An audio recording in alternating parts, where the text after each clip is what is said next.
Yun, good day mga boss. Turo ko sa inyo paano ako maglapat ng valve dito sa head mga bossing. So una, ito. Meron tayong spring mga bossing. So yung spring, papasok natin dito sa valve.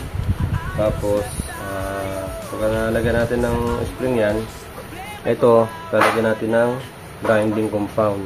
So ito yung grinding compound natin mga bossing. Yan. So, lagyan natin to mga boss, yung paikot mga bossing. Tapos,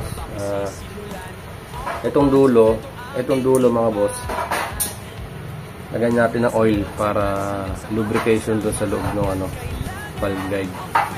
So, kailangan may oil to para hindi magasgas yung loob ng guide. So, papasok lang natin dito sa sa head. Ayun, tapos meron tayong barena syempre. Tapos ito, yung spray ngayon, makikita nyo. Pagka diniin natin yan, iikot yan mga bossing. Ayan. So, ito yung pinakamadaling paraan para makapag tayo, valve lapping tayo mga boss.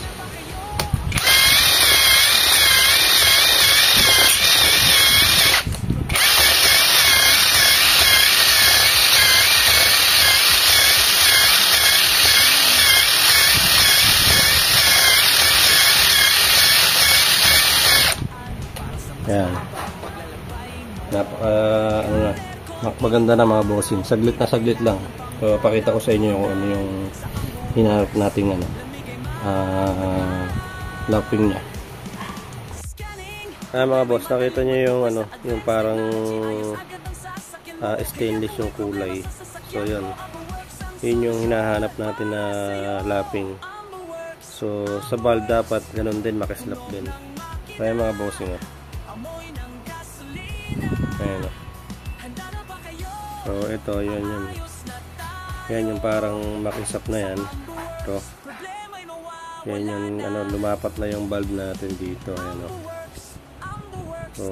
so sign yan na okay na yung lapping natin. Ayan.